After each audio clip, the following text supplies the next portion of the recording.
How you doing, folks? I've made an absolutely cataclysmic mistake, as I usually do in my pods. I had a little bit of work to it that I was going to say at the beginning. It was my usual boring garbage, but it was faintly entertaining. At least shows that I'm making an effort. I'm looking at my laptop here. Just laptop open at the BBC Sports page, and I'm refreshed. The game's on the telly. I'm not watching St Mirren against Hearts. I'm recording this. It's about 9:45 on Tuesday night. This is the preview pod for us against Kilmarnock, and it's kind of difficult, to do that when you know the Hearts St Mirren result or St Mirren Hearts is going to have such a bearing on it. I just checked. I obviously saw it was 0-0. I saw Hearts had a man sent off. Halkett get sent off after 29 minutes, but without watching any of the action or anything like that, just composing my beautiful podcast here. I just went back in to check, and it was about 88 minutes, and I thought it's still 0-0. This is Hearts might drop 2 points here, or could this be the night where they finally they're down to 10 men? They do it again like they did against Dundee. They'll score a goal, and they'll win with 10 men last minute. They've had a lot of trouble with St Mirren this season, and that all of a sudden this will be the moment it confirms there's just no stopping them. Nothing can stop them. Well, that's 93 minutes. I just refreshed again on 90 minutes, and it was 1-0 to St Mirren. I hadn't even contemplated St Mirren scoring. You're just so in the zone of Hearts will just keep going. Hearts will just keep going. So that's 90 minutes plus 4 of injury time. I'm assuming, I don't know how much injury time is to be played, but I'm assuming there's no way Hearts are going to win the game now. So they're definitely dropping at least 3 points. Who are Celtic playing on Wednesday night? I have no idea who Celtic are playing on Wednesday night, but it's going to boost them as much as it's going to boost us. But this is absolutely massive. I was watching that. I don't watch the what do you call it? The thing that I was talking about before I come on here. I might just sit and watch this and just constantly refresh my laptop to see what's happening. This is like one of those watch-alongs, the most boring watch. You can actually watch the game. Oh, is it on Sky or Premier Sport? I don't know. You can actually watch that. I'm sitting just refreshing my laptop to see what the score is. 90 minutes plus 4 minutes of injury time, and it's still 1-0 to St Mirren. My concentration has completely gone. I'll keep you updated. You will know. You'll know by the time you watch this. So I don't know why I'm doing this, but it's just it's raw. It's not live, but it's really raw. I don't watch the Traitors. I don't watch the Traitors. I've got nothing against the Traitors. That program on the BBC where they all are traitors to each other and stuff like that. I've only seen about 5 minutes of it. It's not my kind of thing. It looks like it's a bit like Deal or No Deal. Noel Edmonds, Channel 4, I think it went to STV. It's no Noel Edmonds that does it anymore. But it's a bit like that kind of thing where people seem to be creating their own drama and a kind of false premise. Oh, there's money involved, isn't there? There's money involved in the Deal or No Deal, so that's something. But the drama they get out of it, the way they're kind of aggrandising their own characters and all that.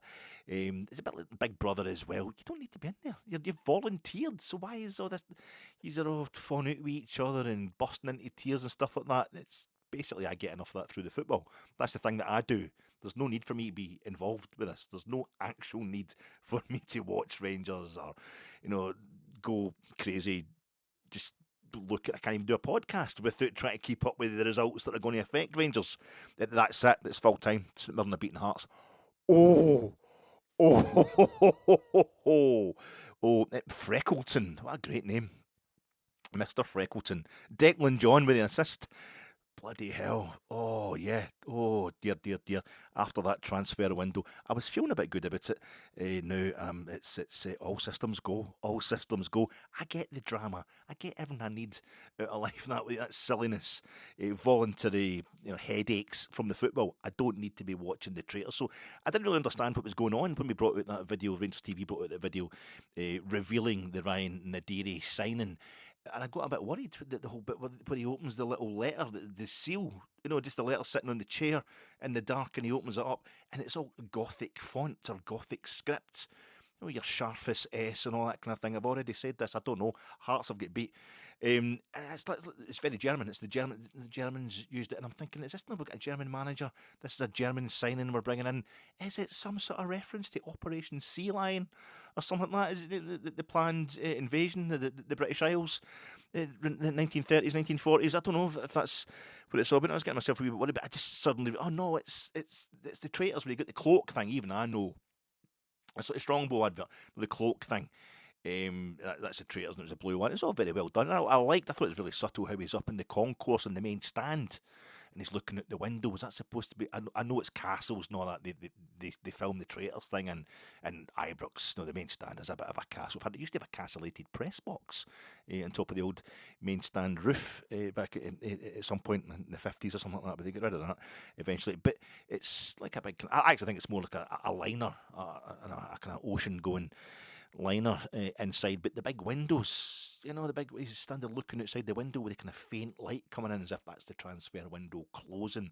Thought that was really good, but I did get a wee frightened. How you doing, folks? This is your Fat Eck. The one constant in our 4 meetings with Hibs this season has been that we've maintained a clean sheet. All 4 meetings with Hibs this season, we haven't conceded a single goal. The one constant in so far in our 2 previous meetings with Kilmarnock this season is that we've scored 3 goals. Do you think that's going to be enough? If we just score 3 goals on Wednesday night against Kilmarnock, is that going to be enough to guarantee us our 3rd win of the season against Kilmarnock? Who am I trying to kid? All you're interested in is if the big new signing is playing, because you've already got... he's supposed to be like Freddie Bobic. More like Freddie Bobic. You've already got that locked and loaded, haven't you? You've got that kind of locked and loaded in your patter gun, haven't you? Nick Voltamad. I think it's more like Nick Nolte made a bad film. Even though some of them were directed by Terence Malick and Martin Scorsese. I don't think he's as good as Nick Voltamad either. Also, you got that also locked and loaded and ready to go. Your self-aggrandising, performative cynicism masquerading as worldly wisdom, like what I'm doing right now. Don't you? You're so vain. You think the transfer window's about you. You walked into the Goffin front like jumping into a boxing ring, scouring the seats for some poor chunt who actually finds watching Rangers at Ibrox quite inspiring. So you can get him told where it's all going wrong and how he needs to wake the heck up and start being as disloyal to your club. Like, don't go to the club shop, don't buy stuff at the superstore, don't buy the kits because your dad left your mum. And that's why you think the transfer window's about you. Your personal neurosis means you think the transfer window's about you. You're 60, you're too old for the... Hibs draw at Easter Road with Rangers. Brief debrief. Transfer window that's now closed. A wee debrief, a wee summation of our business done in that, and Kilmarnock at Ibrox preview pod coming to you in association with Gersnet. Check out Gersnet. It was on a Sunday night. It was Brian and John. That's still available in all the platforms, including YouTube, that on which you can get your Gersnet pod. I'm sponsored by that, and I'm also sponsored by Hating the Transfer Window. It's a new aroma for men. Transfer window hate. It's okay. It's okay to hate the transfer window. It's a bit like weddings, anniversary parties, big birthday parties, engagement parties. It's forced enjoyment. It's okay to hate them. You're allowed to hate them. You should really. It gives nasty pieces of work. They always hide behind real bampots, social situations, hide behind everybody else's decency, and it lets them work their evil, horrible black magic. So I think it's okay to hate the transfer, because the transfer window is like forced hysteria. We would go to have transfers. I love to know who Rangers are signing, and I want to know about our players, and I get really excited about us having really good players when we have those good players. But sometimes you sign a guy who looks absolutely fantastic on paper, it doesn't work out well. I just want to overweigh the transfer window. It's just, and a lot of people talk about VARs just for television viewers of football. Well, the transfer window is absolutely exploited by broadcasters and television. Just the whole thing, the countdown and all that. It's complete nonsense. Now, I don't like it. It's like it's just forced hysteria. Like, when they get all these right wing nut jobs on Question Time, they keep platforming. People. When I was about 10 years ago, 15 years ago, even Farage and all that, these folk were just loon balls who weren't allowed on mainstream television because they were so utterly crazed, and what they were saying was that. But now they're going to end up getting into government because the BBC keeps platforming them. And the first thing they'll do is they'll stop the BBC being able to interview them. Then they'll defund the BBC, which they see as full of communists and lefty, which is it's run by the Tories. So I don't really know where they're getting that from. But I'm just it's all right to hate the transfer window. My name's Alec Anderson. When you're in love, you know you're in love, no matter what you try to do. You might as well resign yourself to what love made you do. What you're going through. St Mirren 1 Hearts 0. If you're a hard man or if you're a child, it still might get to you. Don't kid yourself, you've seen it all before. A million mouths have said that too. My name's Alec Anderson, and thank you for joining me and my own particular happy clappy brand of neurosis as I look briefly at Sunday's goalless draw between Rangers and Hibs at Easter Road. The business of Scotland's now finished January transfer window 2026, and I look ahead to Kilmarnock's league visit to Ibrox this midweek, all from a Rangers supporting point of view. The Fat Egg podcast, the pod that's always left too long plated in the kitchen before the waiting staff bring it to your algorithm. We've won the league at Easter Road. We've become champions while playing at Easter Road, or at the end of the game. We've played at Easter Road 4 times in my lifetime that I can think of. I don't remember us winning the league there in 1975. No Colin Steen. It's a 1-each draw. Obviously, it's a massive moment in Rangers history. Stop Celtic doing 10 in a row, and that's us back into winning league titles after 11 years for ourselves. Far too long. That was massive. Obviously, Helicopter Sunday, the most famous end to a league title season ever in Scotland, probably. Nacho Novo scores a goal. I still think it comes off Ian Thingby's foot, though, doesn't it? Ian Murray's foot really is in the way in. But it's Nacho Novo gets the credit for the goal. And it's what happened between Celtic and Motherwell at Fir Park, which means we win the league. It's what we did all season. It means we win the league. Big Kyle Lafferty getting the only goal of the game. We beat Hibs 1-0 the last 2009-2010 season. Beat them 1-0. The East Stand wasn't built yet at Easter Road. It's just a big pile of rubble. The best Easter Road's ever looked, really. We win the league that day with the red and white socks on. And I'm pretty sure in 1993-94 it was the most just kind of under the radar. Really, just no celebration whatsoever, winning of the title ever, right in the middle of 9 in a row. And we'd won the treble the previous season, and we thought we were going to retain the treble that season. But it was one of those seasons where everybody else seemed to be copping out as much as we were pushing ahead. I'm sure we won the league at Easter Road, losing 1-0 midweek. But I think Hearts are challenging for the title this season. It's gone wrong for them tonight. I think it was Motherwell.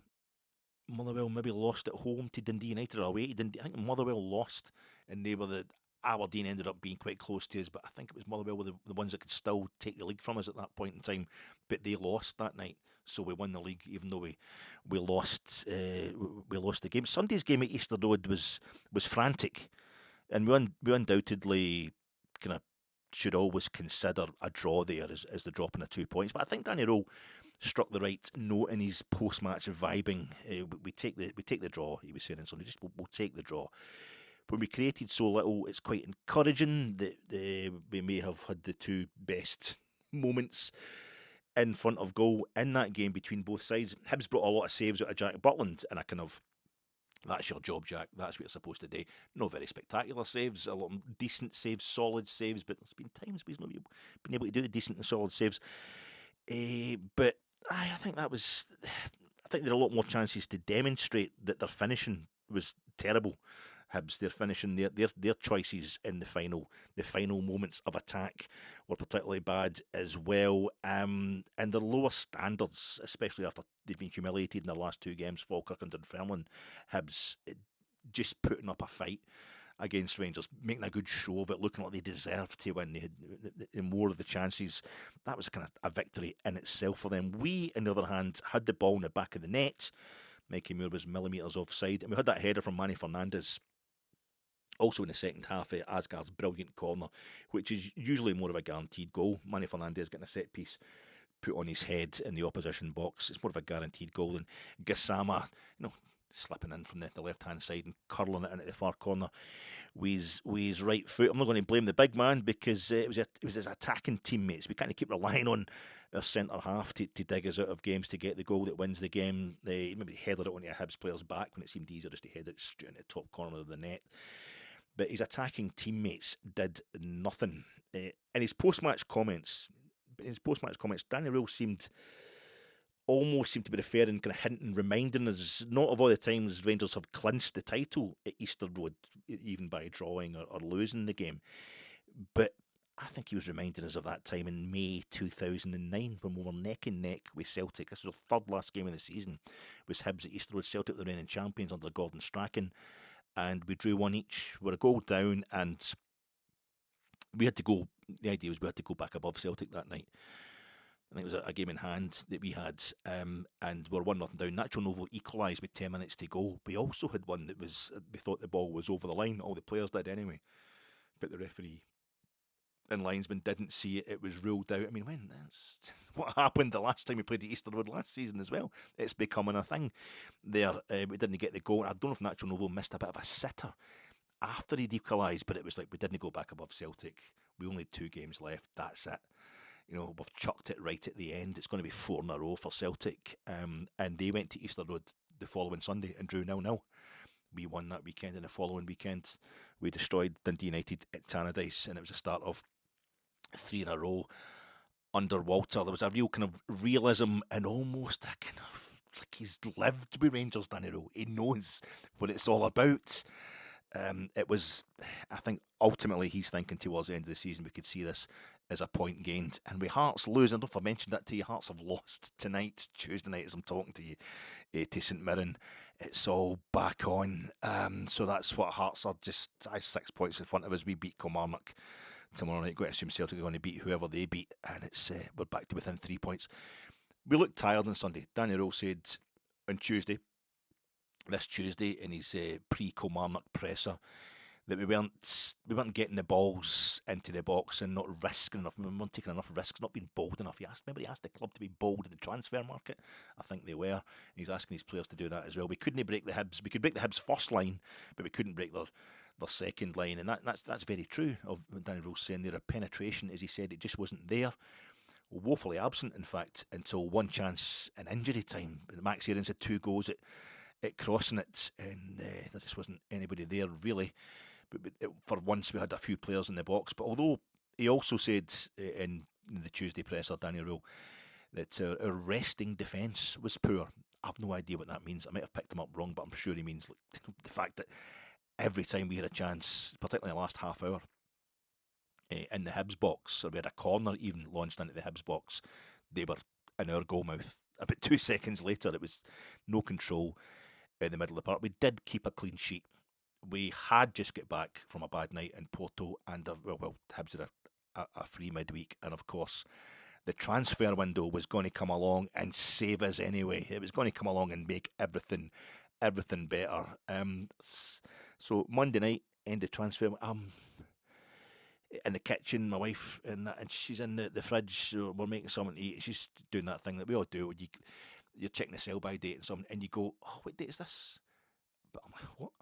She's like, "Oh, what date is this again?" And it's 2nd January, 2nd of February. Like, You're asking what date this is? What date this is?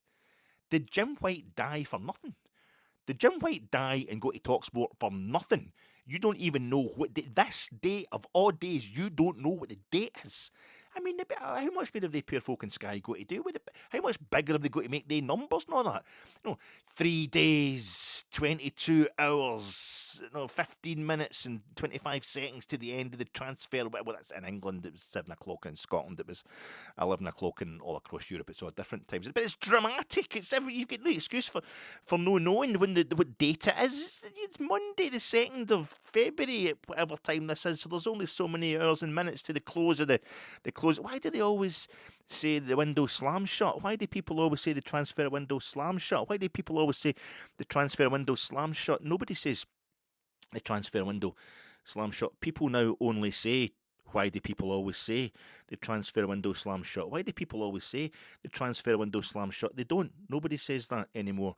They only say it in quotes, prefaced by the bit you've shoved on at the beginning. The big question is, why do Rangers transfer windows never get described as sash windows? That's just staring us in the face. A sash window. But Rangers transfer window, it's a sash window. The sash window. Did I say the thing at the beginning? I got a bit distracted there by I was in St Mirren beating Hearts there. I was going to start my pod by mentioning something about David Murray and the Peplo that he had. David Murray's offices were in the new town in Edinburgh, weren't they? They probably still are. I think he was in them when he was launching his book, which was a really bad move. It makes it hard to stick up for the guy when he's selling. He's going to make money off the story of putting us on the pit of hell, selling the club and all that quick. But I think he was doing interviews in those offices there. And when it was all starting to go pear-shaped, that was the thing, pear-shaped for us. Did he know of a still life on the wall behind him, which was an apple and a pear or something like that, maybe an orange in there in a wee bolt? And I'm sure it was definitely a Scottish colourist. Definitely a Scottish colourist. It's a Peplo. And I remember just thinking to myself, if you sold that, you could probably half our deficit. I don't think you're going to get 75 million for a Peplo just now. But if that's what he's got in the office, that's the paintings he takes into the office. I mean, what's he got in the house? The stuff in there. Just sell a few of your paintings, and you could divvy us out. But the sash window, the sash window shutting just had me thinking about the other Scottish colourist, Francis Cadell, with the big, is it Interior, the Orange Blind? Interior, the Orange Blind. It's 1914, 1920, something like that. It's bloody beautiful. I don't know if it's a Glasgow. I don't know if it's Kelvin Grove Art Gallery that it's in. I'm sure I've seen it in the flesh, so it's in the canvas. It's stunning, it's gorgeous, it's phenomenal. And it's probably in his Cadell was born, or he had a house in the Edinburgh Newtown. It's probably the same kind of building that Murray's office was, but it's a big sash window at the back. That's in the back of the painting, but it's got an orange blind shut on it. And I'm thinking that's what Rangers, we should have the orange blind is shut. No, just like the big windows we've got. It's no sash windows we've got in the main stand, but it's the same size kind of thing. It's a big, orange blind that's been shut there, and there's a woman sitting at the front. She's got a big kind of wide brimmed hat, and she's sitting. I think it's like a turquoise chaise longue she's sitting on. But she's got the fur coat on. I don't know about the knickers, but there's a long dress she's got on there. I don't think it's fur coat and knickers. It's proper money. Like Cadell himself is rich as anything, came from proper rich stock. But I think it's her husband. There's a man anyway. You don't know. He's behind her. It's all arranged, of course, formally. And he's, I think he's a piano. Is that a desk? Is a piano or something? He's sitting in the background, the middle ground. I don't know if he's tinkling the old ivories or whatever's going on there. But she's just looking at at the artist, so to speak. She's looking at you, and she's wearing this kind of fur coat, and she's got the big hat on, and in front of her there's a tray of proper silver.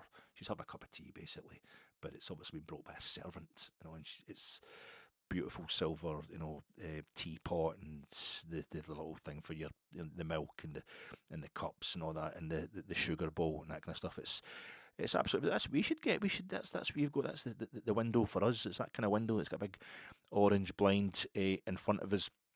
No signings at the start of January the 1st, like I was ranting and raving about in December. I think they'll be so organised, the 49ers are so ready to go again and make up for what happened under Thelwell and Russell Martin and Patrick Stewart, that they'll have signings just ready to actually join us on January the 1st to get trained up, and we'll get them in for the game against Celtic. Turned out we didn't need anybody at that point in time. We did really well for the next few games. We won a lot of them, but it would also be, how can you do that? What kind of guys are that are good enough for us that we want? Can you have ready to go that sign for you on the 1st of January? But that'd have been too quick. And we did have the last minute deal kind of vibe going on when Ryan Nadiri, still at 10 o'clock on Monday night, hadn't signed. Had signed. We'd known about him since at least the previous Monday. At least for a week we'd known all about him. And the to and fro and the bargaining. It was difficult for Hansa Rostock to let him go because they're trying to get a replacement in. But we knew he was coming in. By this point last night, we knew he was coming in the summer. We were going to sign him. It was just whether or not he was going to arrive in this transfer window, or it was going to be the summer before we got him. So we got that little kind of last minute hear him, scare him, but it did cost us €2 million extra to get him to a third division striker with 5 goals to his name.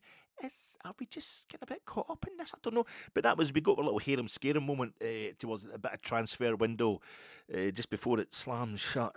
We got that wee bit of excitement at the end, but it wasn't really, was it? It was all organised. And right in the middle of the transfer window, on a Friday night before a 5-0 win over Annan Athletic, we had the 3 of them out in the park.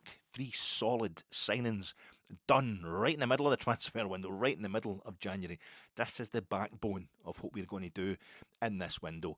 And we're all thinking, yeah, anything else now is a bonus. I wanted 2 more signings in the door, because I don't have a clue what I'm talking about. I still think we should get a 6, but we don't know. We've got what we need, probably, but we might have more than we need. We've ended up having a super, super solid January transfer window. 2 Romans, 3.5 million from Westerlo. Tochi Chukwani, 4 million from Sturm Graz. Ryan Nadiri, 4.7 million. This is on sterling. Pound sterling, we think we've spent to get him in now, as opposed to him coming in the summer. That's 12.2 million on permanent signings that are here, that have already started being bled into the first team.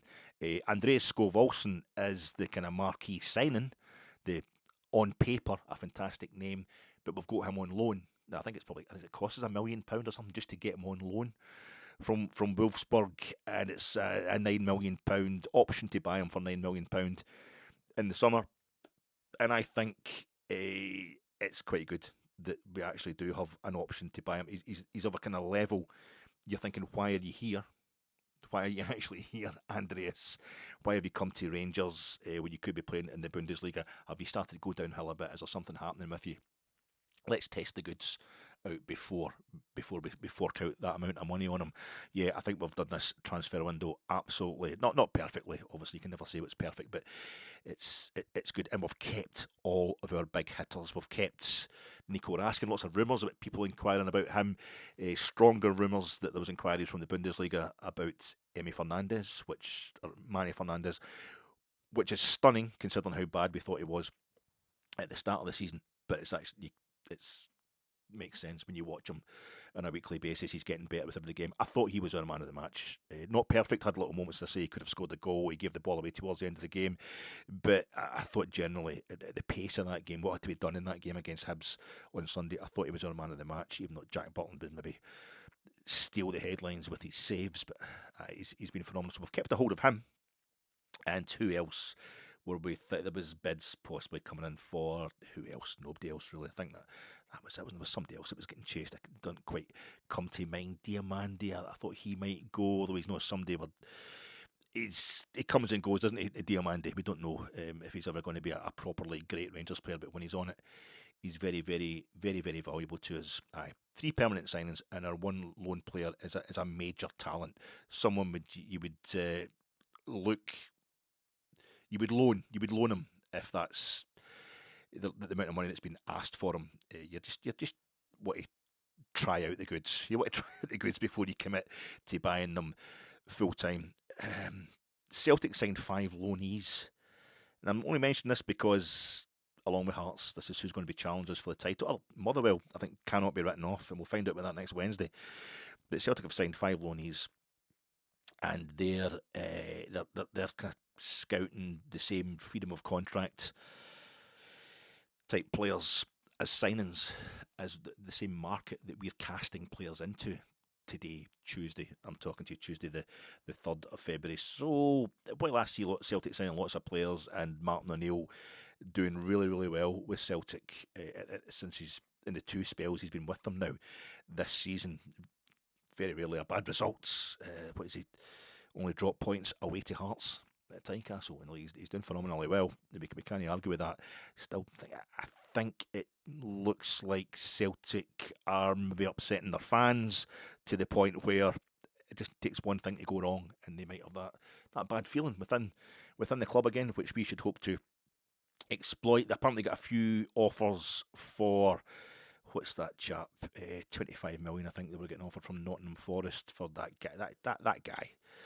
that guy, I can't remember what he's called, one of the Celtic players who's very good for them, apparently. So they resisted that. Maybe that's where they're spending the money. But I think it's a statement which I think leaves Celtic fans on the brink, again, with their board.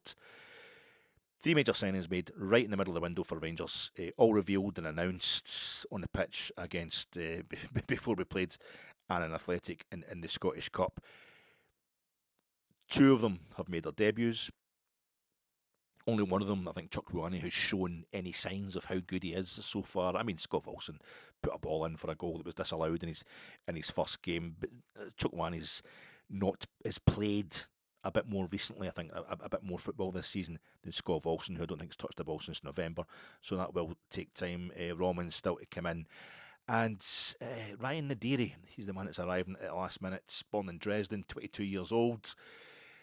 He played for the Borussia Mönchengladbach reserves. He's played for Dynamo Dresden, famous name, but obviously that's the problem with the teams from the old DDR. They're mostly playing lower league football in Germany now. Hansa Rostock, the last team to win the DDR Oberliga. We bought him from them, but he scored 5 goals this season, I think. So that's €1 million per goal we're paying for. It seems to be a bit of a risk on paper, but I think we're starting to trust the people who are running the club. But we know it's not Kevin Thelwell. That's the thing. And even Kevin Thelwell, you're looking at Manny Fernandez was playing for Peterborough last season. They were bottom. They finished bottom towards the bottom. They just stayed up in League One. They nearly dropped to League Two. They nearly dropped to the 4th tier of English football. So we're getting somebody for the 3rd tier of German football who seems to fit a profile that we're after. But we have paid a lot of money for him. Sales, people we have got out the door. I think there was no mad last second deals right at the gently sliding closure of the sash window for us. But it seemed that the Danilo exit and deal that's gone through now. Danilo's been loaned out to NEC Nijmegen, 3rd in the Eredivisie. They're 3rd in the Dutch league, the top flight. The Dutch, I know that nobody else is going to win the league other than PSV this season, but I think they're a point behind Feyenoord and they're level on points with Ajax. Quite incredible. The thing with Danilo is he's only 26 years old. I keep forgetting that because he's been so injured for so long at Rangers. Really unfortunate. Got him for $6 million. I was looking for the £1 million that Paphos were allegedly offering for him, but he knows the Netherlands, having played for Feyenoord before, so apparently he's back there. That deal has gone through.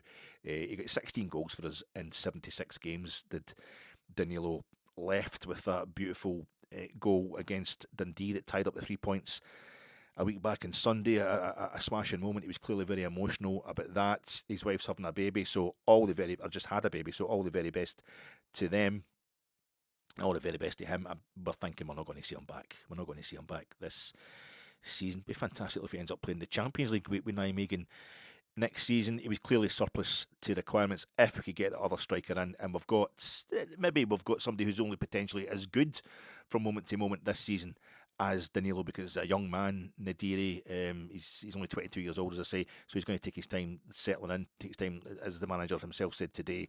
He'll have to get up to pace with the top flight Scottish game, but I'd rather have a prospect that's promising than Danilo, who clearly, I think his pace had gone. The injuries had just caught up with him, far too young. A real shame, but I hope he does well in the Netherlands.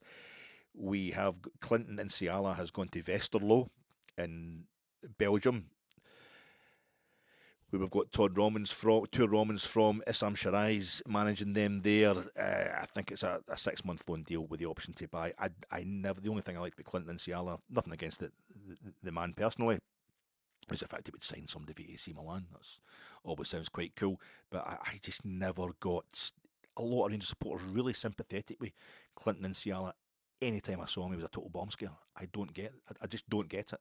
Actively giving goals away at centre half. It's really strange, the stuff that Rangers supporters decide to get upset about. I'm the same. I'm really strange the stuff I get upset about. I just mean it's really weird at times. You think you can read us. I thought Clinton Insiala would just be somebody who'd be totally dismissed, almost hounded by the Rangers support, but not everybody seems to love him. And yet every time I saw him, it looked horrendous. Just looked like an opposition goal waiting to happen. Barry Ferguson took him off after like 20 odd minutes of that game against Kilmarnock at Rugby Park after he'd conceded the 2 goals against St Mirren that got Philip Clement sacked. Well, Clement gets sacked for more than that. But anyway, all the best to him. really, I hope he has a fantastic career, comes back to prove me wrong, but in the sliding scale of how long do you wait to see if there's any potential, he has to go. And I'm really glad that we've found a home for him, as we have for Joe Rothwell and Kieran Dowell. Of course, Kieran Dowell went last week to Hull City, so that's Rothwell and Dowell. All the Wells have gone, but no one signed from the Well. See what I did there? No one signed from Motherwell. So the main thing about a transfer window is we still have that, we'll call it the Maswanesian neurosis this time. It's going to keep us all kind of simmering as a support. You know, what with Shankland now never coming to Rangers, obviously never going to come to Rangers now, Lauren Shankland. Plus he's injured just now as well, which takes it out the reckoning, and does off to Fir Park next week. While he's bound at Fir Park at Mashwinishi to score a hat trick and or their winner against us, so we can all have that kind of ABC, simplistic. It's a scandal, it's a disgrace. You need to have something like that locked and loaded, ready to go when you're absolutely raging at Rangers slipping up. The outraged farmers all love that one, so that was quite good as well. We didn't sign anybody from Motherwell when they turn us over next Wednesday in particular. But Joe Rothwell, 0.4 million. From Bournemouth. I think when people are being sold by Bournemouth for 64 million and stuff like that, you can see why they were kind of offloading them to us. It's somebody I expected a lot from him. Leeds did really well last season. He's playing well for Leeds. He played well for Southampton as well. Thought this is a guy that's going to fit in here. He didn't. He really didn't. It never got going. He's going to be a kind of quiz question in the future, I think.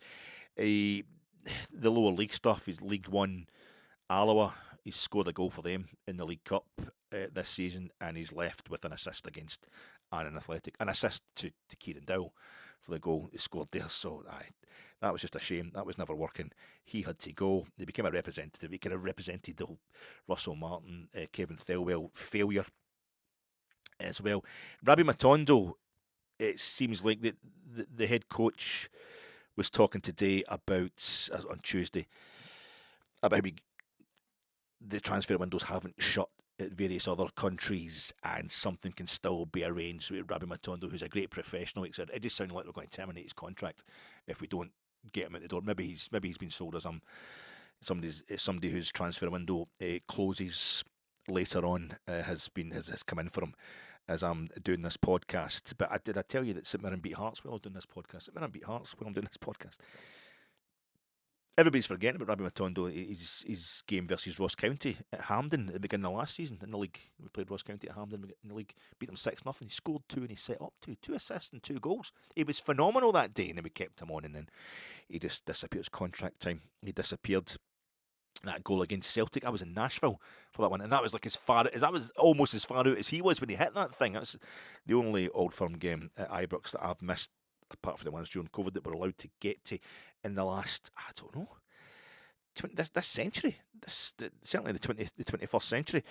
But he scored that cracker and that to 3 each, and it was good. It was good. It was the beginning of us nudging away at this record Celtic have against us in Old Firm games. We've turned it round almost completely now. They can't beat us over 90 minutes at all. But that was a great moment and a fantastic goal he scored against PSV Eindhoven. Unfortunately, the second time we drew 2 each with PSV Eindhoven at Ibrox, so we know what happened in the second leg of that one. But it's not happened for Rabbi Matondo at all, and I think it's him. The money he was going for before we picked him up makes me a bit cautious about the Andrews Skov-Olsen deal, so it's very good that we've just got Skov-Olsen on loan. So we've got no midfielder, no 6 come in. That's my possible problems with this transfer window. I was looking for a 6. I was wanting us to sign somebody else in the midfield. I think it was something that Danny Röhl was talking about in his pre-Kilmarnock press conference as well. We do have Conor Barron coming back in 4 weeks' time, the manager was saying today. But the right back thing, we've either got too many right backs or we've not got any. Depending on what the situation is with Tav, is he just being rested? He's been rotated more. Has he been dropped altogether? I don't think he's been dropped altogether. He was on the bench. Max Aaron's come on for Dujon Stelling instead of the club captain, James Tavernier. Danny Röhl saying we're now in a situation where we've got 2 players for each position, and it's not really clear which player has kind of got the position nailed down and which one's the hunter. He was saying that was quite good. He's obsessed with the hunter thing, and it's very good from the situation that we are in since he's arrived. I just thought with the right back thing, it's like we've either got 3 players for it, Aaron, Sterling and Tav, or if Dujon Sterling gets injured again, Max Aarons is yet to convince us he's anyway good enough to play for Rangers. And Tav, well, we don't know what's happening with him at all. So we might have no players at right back. I thought we might have signed another right back. But I think we've kept, as I said before, we've kept everyone that we wanted to keep, so that we need to keep. And I have to keep admitting that Nico Raskin, I wanted him to go in the summer. I thought, because he was obviously dead against the manager, dead against the head coach. But we did this with Barry Ferguson, didn't we?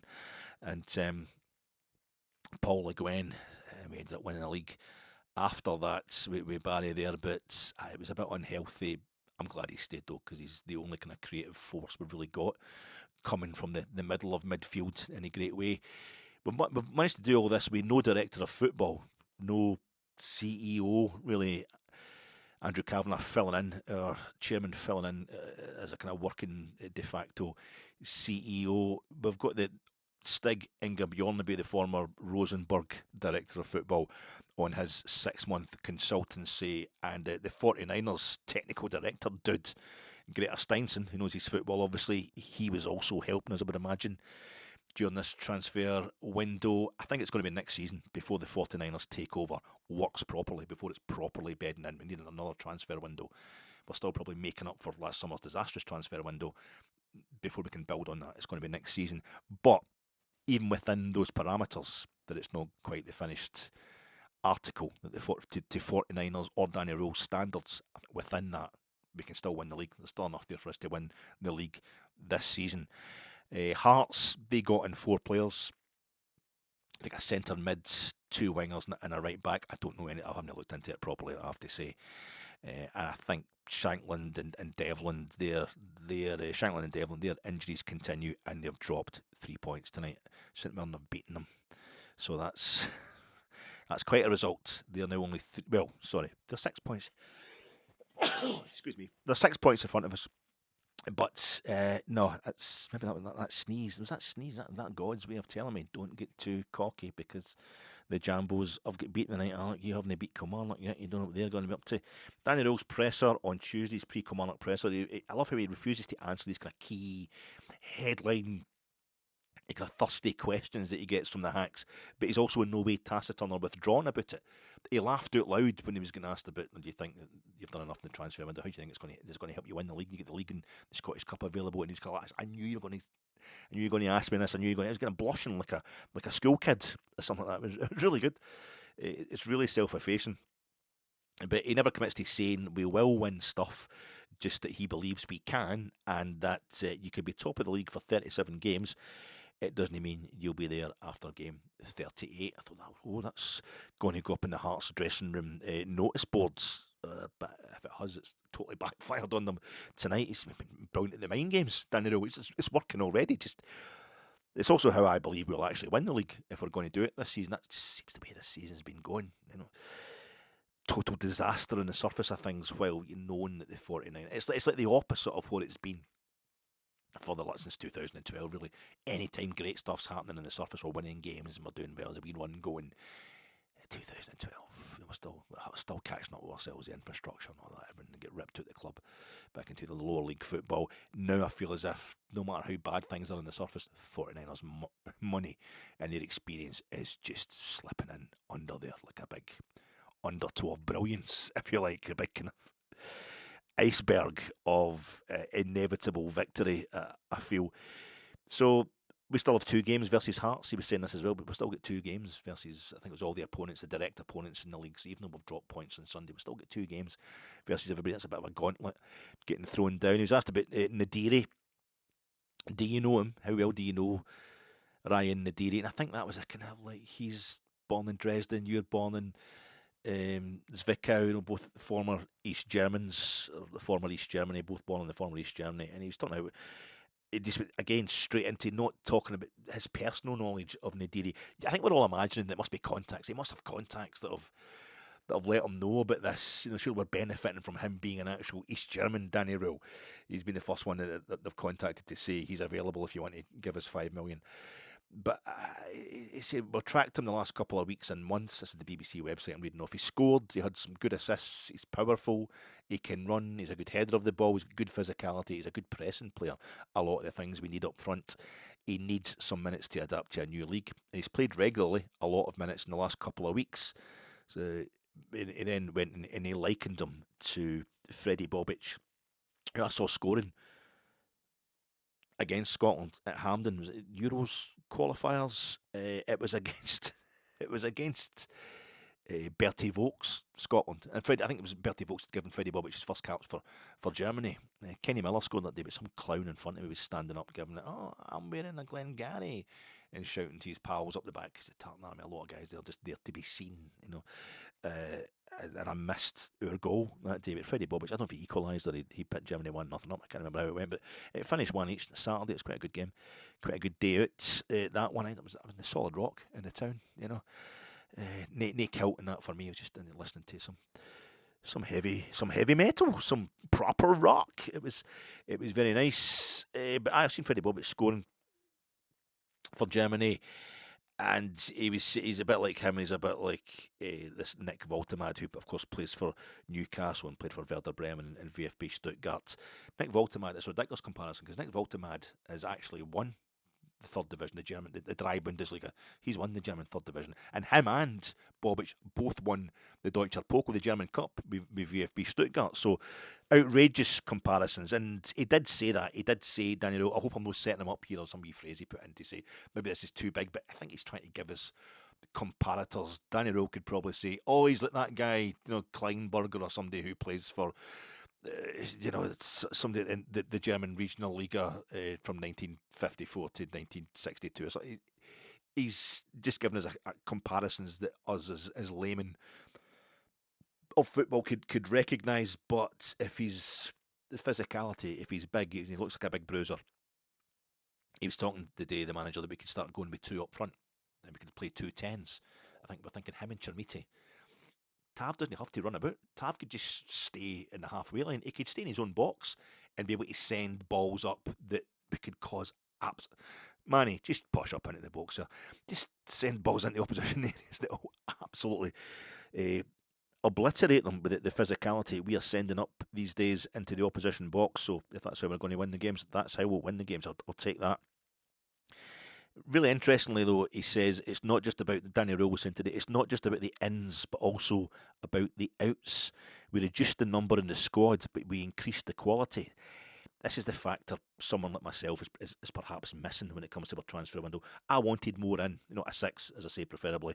But of course, if you've got more quality over the pitch, and Skov Olsen and Chukwani are not kind of yet up to speed, Romans is yet to start the game, but that in itself can have a kind of compounding or should I say augmenting effect. The whole can get so much better if there are fewer holes in it, if you get the different spellings of hole in there. And everyone here now knows that they're here now to the end of the season. Every player we've got in the squad just now knows they're in the squad till the end of the season, except Rabbi Matondo. And so do their teammates. We can now just concentrate on football. The squad quality is up, but the harmony is probably going to go through the roof as well. And Connor Barron will be coming back.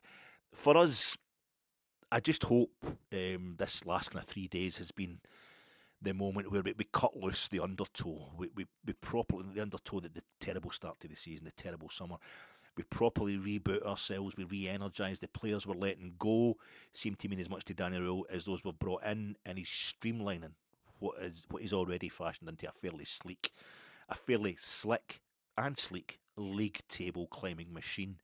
It didn't even stall so much on Sunday. I think it just kind of ran out of fuel after 3 straight months of climbing straight uphill. But we've had the transfer window top up. We've got rid of a bit of excess weight, and Chukwani and Skov Olsen should soon be slipping into higher gears as they get more familiar with the terrain, refuel, recharge, reap the benefits of our big bad 49ers ownership, and we're hoping to start doing that against Kilmarnock tonight, probably the time you see this, Wednesday night. Kilmarnock are still second bottom, relegation playoff spot they're in, but it was a huge win on Saturday for them versus Aberdeen, beat Aberdeen 3-0 at Rugby Park, which may not only condemn Aberdeen to bottom 6 football, meaning we don't have to go to Pittodrie, again this season, but also it took Kilmarnock closer to St Mirren in 10th. Well, it did, but St Mirren have just, as I say, live, they've just gone 6 points back away from them. They got to within 3 points of St Mirren did Kilmarnock with that win against Aberdeen on Saturday, but now St Mirren have just beaten Hearts, so they're back to 6 points away from them. But temporarily, it means now they're as close to St Mirren in 10th place as they are far away from Livingston at the foot of the table, Kilmarnock. Livingston losing at home to Motherwell. I think seeing that Kilmarnock had gone 6 points away from them, I think a combination of these results seems to have precipitated at the weekend. Davy Martindale moving upstairs and Marvin Bartley becoming the head coach / manager of Livingston, and I think you got a wee bit of training, didn't you? You get deep ended in that game at Pittodrie, 6-2 or something to Aberdeen. Davy Martindale gets sent to the stand, and it was just, there you go, Marv, you can take over. He must have done okay. Maybe that was the end of the scoring. They didn't concede any more goals. He's past the interview stage, the practical stage of the interview. He's got the job. Marvin Bartley, I just want to say, an absolute gent. When Glenn Kamara went through what he went through against Slavia Prague in 2021. It led to a lot of conversations. A lot of people needed to know what was going on. It's just unbelievable in this day and age. But Marvin Bartley was all across BBC Scotland and discussing this on the radio. I listened to a kind of special on the radio about it, and he was discussing it. What was it, Kilmarnock, the former Kilmarnock manager's name? Was he Steve Clarke's assistant when Steve Clarke took the Scotland job and he stayed on to become, I can't remember the fella's name, but he's of an older generation that was playing in England when it was still, black players that were in the minority. And the two of them were just discussing the horrific stuff they go through, the terrible stuff they've been through. It was a real education, and they were absolutely phenomenal about Glenn Kamara, an absolute gent. So all the very best to Marvin Bartley at Livingston. But Dundee put Kilmarnock out the Scottish Cup 2 weeks ago. They went out the League Cup on penalties to St Mirren, who won the thing at Rugby Park back in September, the quarter-final stage. They sacked Stuart Kettlewell a few weeks ago. Obviously, he was the manager when we beat them 3-1 at Ibrox in Danny Röhl's first home game, in Charlie's first domestic game, and Big Trimiti got one of his 4 goals for Rangers, and their keeper kind of palmed it in, didn't he? And we beat them 3-0 in that Saturday night game at Rugby Park, live in the telly. 2 Majowski goals. They made a fist of it that game before we just proved too much for them. But they couldn't get any wins at all. They were heading for relegation under Stuart Kettlewell, so he gets sacked. They brought in Neil McCann as manager with Billy Dodds, his assistant. Last weekend they lost 4-0 to Motherwell at Fir Park, but they'd scored the first goal that they thought was the first goal of the game, but it was 0-0, and it was ruled out. And then they suffered a red card, which was very debatable, or a second yellow at 1-0 down. But they got their first win in 18 games against Aberdeen on Saturday there. Neil McCann era is up and running. I'm happy for him. I'm glad we sent Finlay Curtis to Kilmarnock under Neil McCann and Billy Dodds, who worked with him and played him last season. Finlay Curtis is part of Barry Ferguson's interim staff. That's another thing. We don't have the Finlay Curtis should we, shouldn't we, will we, won't we thing going on anymore. That's he's going to Kilmarnock, and that's it. He's going to get first team football there, and we hope he comes back a much better player for it. But I love Neil McCann for Rangers, for Scotland. I've told you before that the most important, the most precious domestic goal of my life, the one I've most enjoyed, should I say. Not the most precious, but the one I've most enjoyed, second to me in 1999. The second of his 2 goals that day to make it 3-0 at Parkhead and seal as a league title there. But just watching him playing. I had my season ticket, Govan Rear, the 18-yard line at the Copelands for about 12 years. And the first 3 or 4 of those years, Neil McCann, just him working with Ronald de Boer, Arthur Newman, Jorg Alberts down that left-hand side in the second half. It was exhibition stuff. It was beautiful to watch. He's a fantastic pundit as well on Rangers TV all through 55. Him and Emma Dodds were just like a brother and sister for you. Just their family, it was so great during 55, which was strange for all sorts of reasons and brilliant for so many more. So real soft spot in the heart for Neil McCann, and I'm sorry, but I hope he's not a happy bunny after this game on Wednesday night. Sorry, Neil. Sorry, Billy, but we're going to have to beat his starting 11. The starting 11 for me anyway, I think it's dependent on 3. There's 3 big kind of points for me when it comes to picking a probable starting 11 against Kilmarnock. Raskin just is playing all the time. He's playing all the time. He's due a rest, but the manager's kind of made it clear that I think he's saying after the game in Porto, Nico just keeps going on and on. So if he's one of these guys that's just got to play all the time, or that's a guarantee he's been given to make sure he doesn't leave us in the January transfer window. But I feel as if he must be due a rest. James Tavernier, I mean, get him on for the set pieces. Maybe could have used his accuracy from set pieces on Sunday. That would have given us a bit more clout against Hibs. And 3, whether we persist with starting Chukwueze and Skov Olsen, or give them a game off, like get them on the bench for this one. They've started the last 2 domestic games. Obviously, they're not in the European squad, but give them a game off and let what they have done, what they have learned, the whole experience of arriving in Scotland, let that kick into their legs, into their heads. Chukwueze's played more football recently, I think, than Skov Olsen, who's only hasn't played since November before he started for us against Dundee. But the two of them have looked a bit sluggish, obviously a bit off the pace. But I'd say he might actually start Olsen. I think the manager might start Skov Olsen on the bench, but Chukwueze should probably start with Diamande. Should probably give Raskin a rest. But the minute I say rest Raskin, it's too much of a risk to rest Raskin. Even as I say, I just don't think it's going to happen. He's no resting Raskin if we're winning. Until we're winning this game, I mean, imagine we actually went a couple of goals up at half time. Imagine we went 3 goals up early on in the second half. Getting ahead of yourself, Alec. You're high because Hearts have been beaten. But I think you'll rest him on Sunday against Queen's Park in the Scottish Cup. Raskin, he'll not be in the squad probably. In which case, I'd go with Raskin and Diamande as the sitting 2 in midfield, just to kind of set the pace early and properly.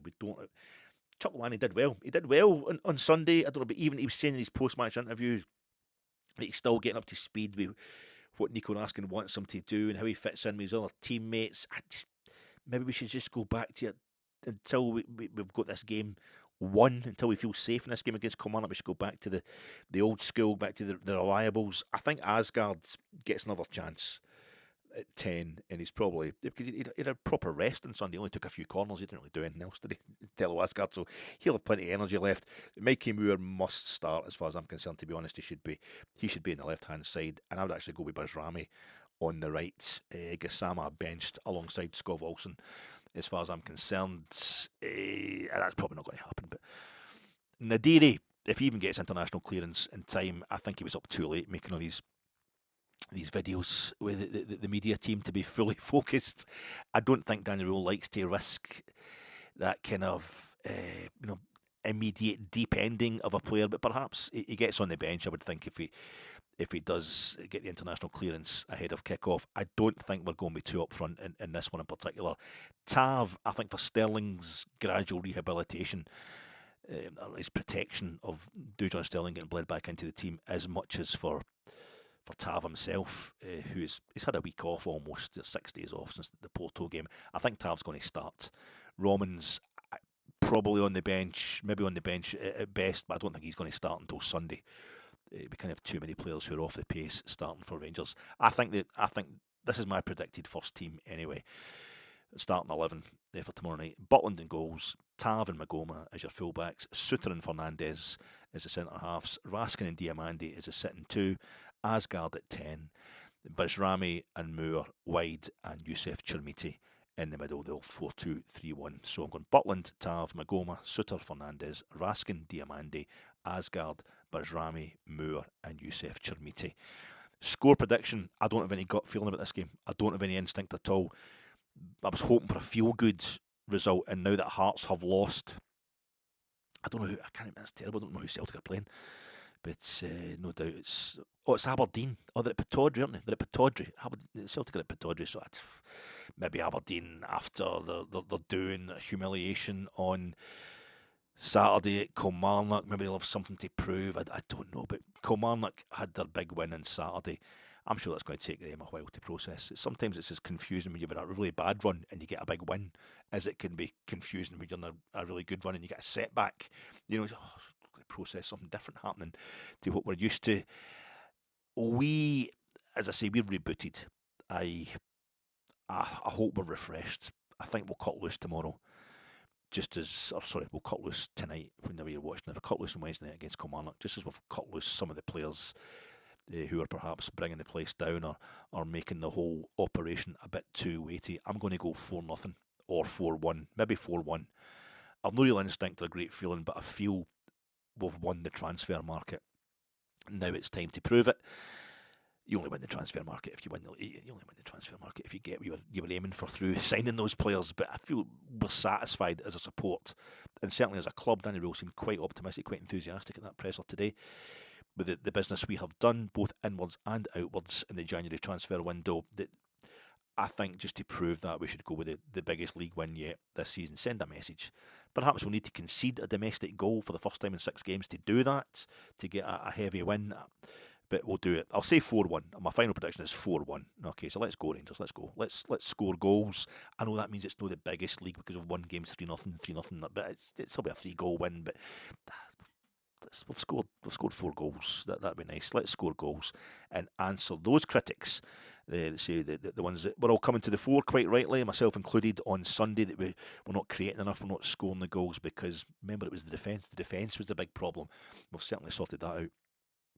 I've got a funny feeling next Wednesday at Fir Park is another one of the kind of dropping points sort of games, probably another draw that we're going to need to polish, buff up afterwards. It's hardly a hot take, whether we're going so well just now, but so this is the time to get a win on board.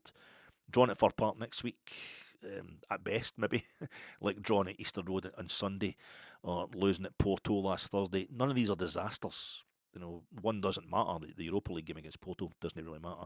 The other 2 could end up being points that win us the league if we get a point at Fir Park as well.